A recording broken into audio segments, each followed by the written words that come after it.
Hey everyone, back tuning into today's video. We're doing JMA Friday today, having a look at weather for the coming month from the Japanese model.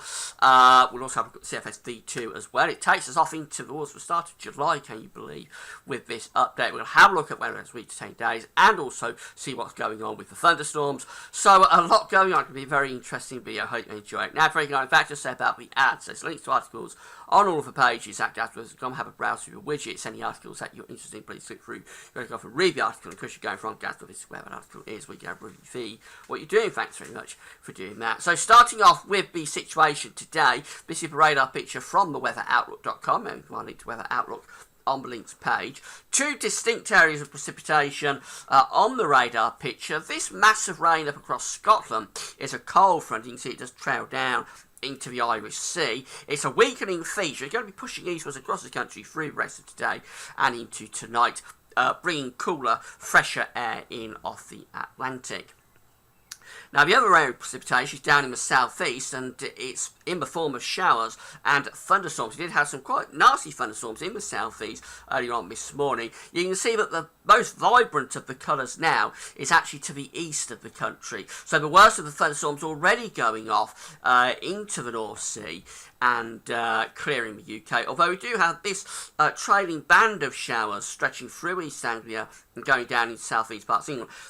They're not that intense at the moment, but as the heat of the day builds up in the southeast around London and to the east and south of London, I think we could find these showers intensifying through the earlier part of the afternoon. I wouldn't be at all surprised to see these blowing up a little bit over the next couple of hours, possibly producing some quite severe thunderstorms once again. May not happen, just depends whether the temperature reaches the quite required threshold to reinvigorate these showers. But in any case, they'll be pushing off through the course of the afternoon into the North Sea, and the worst of the storms definitely going to be to the east of the country, where the heat is across many parts of France, Belgium, Holland, into Germany. We've got temperatures there going up towards 90 Fahrenheit today, and that's going to generate some very, very intense thunderstorms later on today. So it's very, very close to the heat and to the storm, but just gliding to the east of the country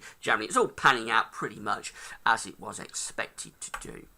So have a look at the 500 millibar height anomaly charts from the Japanese model next. So these are the 500 millibar heights broken down into weekly periods. The first week period will be taking us from the 5th to the 12th of June, so the week that we're currently in. As you know, red and yellow, orange extrapolating to high pressure, and blue is extrapolating to low pressure. So what we see for the coming weeks, I'm going to have high pressure quite close by to the country actually, ridging through the south and down to the southwest as well. We've got low pressure up to the north and the northwest of the country. We're generally bringing the jet stream just a little bit to the north of the country, but generally through the country, something like that. So it's not a completely dry and fine scenario. The jet stream is still relatively strong, still running in from the north and the northwest, and keeping the north in particular a little bit more unsettled. But the driest weather will be down in the south and southeast, but not a bad week really, coming up with a fair amount of dry conditions. As we go through to the next weekly period, going from the 12th through to the 19th of June, what we find in this one is signs of pressure weakening. We've still got some above average heights sitting down to the southeast, but you notice that below average heights developing to the southwest and also still to the north. So I think what's going on is that with time, through this middle part of the month, we're probably turning it more unsettled and probably attacking the high pressure both from the south and the southwest and possibly from the north and the northwest as well. So this high pressure is sort of getting squeezed out and pushed off in towards the east of Europe probably as it gradually turns more and more unsettled. So probably won't be a dramatic switch to more unsettled conditions, but I think through the middle part of the month it may well turn more unsettled with time as that high pressure is gradually broken down. And then we go through to the final 2 weekly period, going from the 19th of June through to the 3rd of July. This is a little bit tricky to work out what's going on, but I think overall it is turning more and so we've got a little bit of below average heights around Scandinavia. We've got some above average heights, high pressure off Newfoundland. Otherwise, there's not a great deal to be seen. You have to keep in mind this is a 2 weekly period, and the signal, because it's going to week 3, week 4, the signal becomes less intense really for the model. It loses the signal a little bit. But I think overall we're probably turning it more and so there's probably going to be some sort of trough in the 500 millibar flow, doing something like that. So you have to read between the lines, you have to try and decipher these week 3, week 4 charts. But I would suggest as you get through towards that stage of June, it's probably turning more unsettled with the high pressure being pushed off to the south of Greenland. Let's see what CFS V2 is showing. Again, these are 500 millibar heights broken down into week periods. The first week period going from the 4th through to the 10th of June, so the week that we're currently in. And this is perfectly in agreement with what we just saw from the Japanese model. We've got the high pressure generally down to the south and the southwest of the country, got the low pressure up to the north. The jet stream is going through something like that. So it's not totally dry period, but a lot of anticyclonic influences, especially in the south and the southeast, and overall not too bad for fairly useful dry weather. Won't be a heat wave, but quite a bit of dry weather coming through. We go through to the next week period. This is going from the 11th to the 17th of June. This is the period where the January is beginning to perhaps see signs of the high pressure being broken down.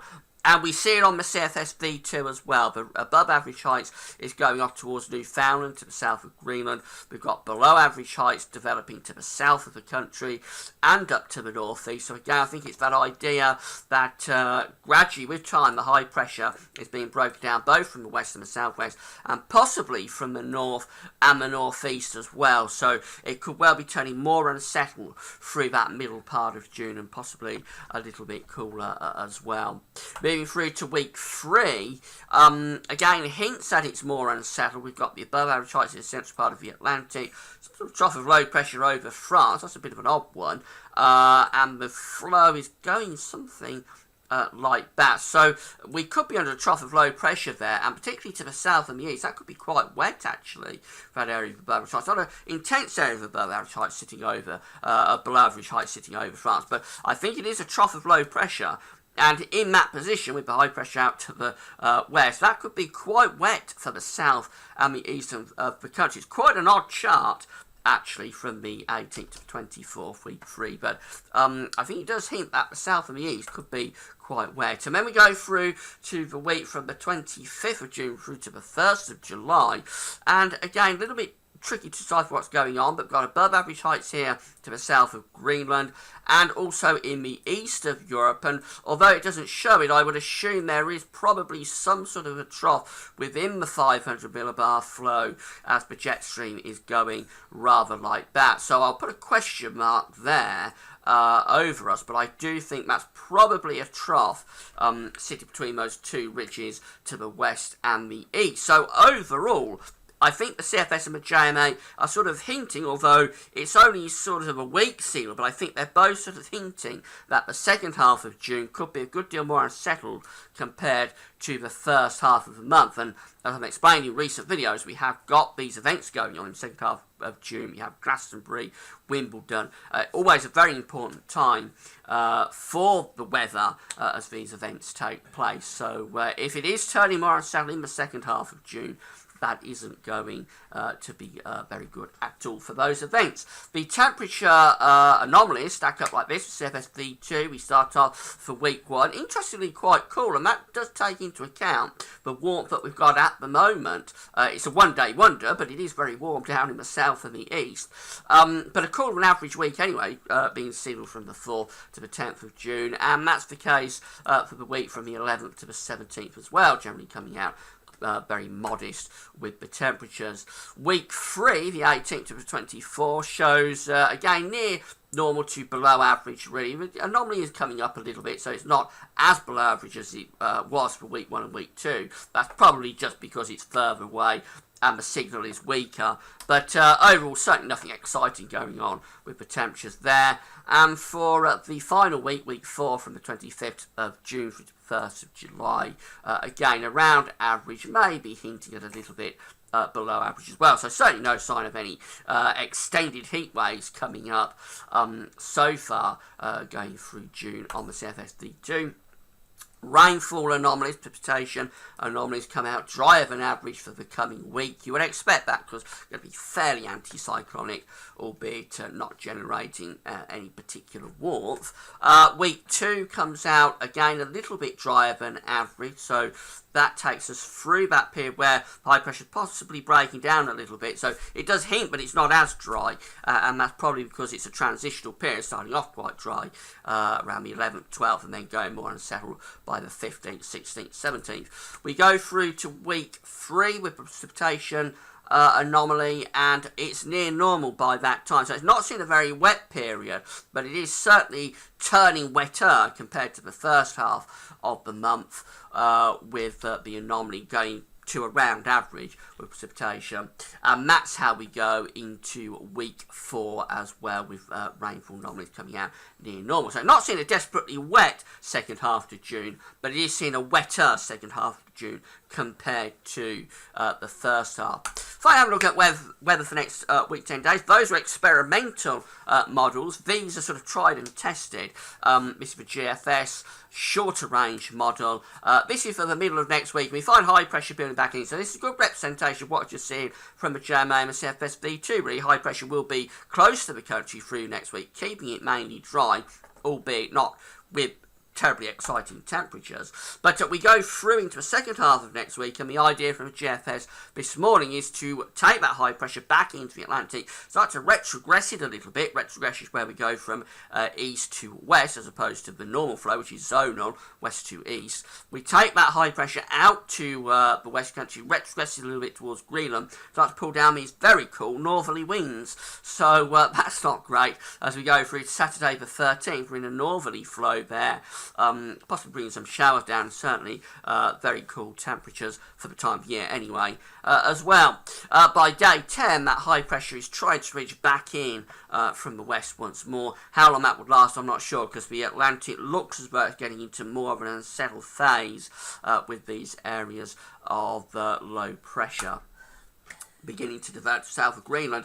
The ECMWF is in agreement with the high pressure through much of next week, keeping it mostly dry. Temperatures will be quite modest, but it'll be a mainly dry week. Ben hints as we go through to the 12th, Friday the 12th, Saturday the 13th, that the pressure is weakening, so low pressure starts to edge down from the north. So sort of in agreement with the GFS, doesn't go quite as far with that northerly flow, but certainly hints there that it's beginning to turn more unsettled as we go through up towards middle of the month. Although by day 10, again, possibly generating a little bit of a ridge, trying to keep the settled weather going, but overall the Atlantic does still look pretty unsettled, pretty buoyant, and I think that high pressure would probably get broken down quite quickly. I think the signals are there that the second half of June is going to be more unsettled. Reading between the lines of the JMA, CFS, and where the shorter range models are going by day 8, 9, 10. I think the signal is there that the second half of June could be more unsettled compared to the first half. And that's how we're just going to wait and see how it pans out. If it does turn more unsettled in the second half of June, obviously that would be quite impactful for all the events that are coming up. Right, that's it for JMA Friday. I have another update for Le Mans on the events page this evening. And it's a weekend forecast tomorrow, so come back for that. That's all for now, and thanks for watching.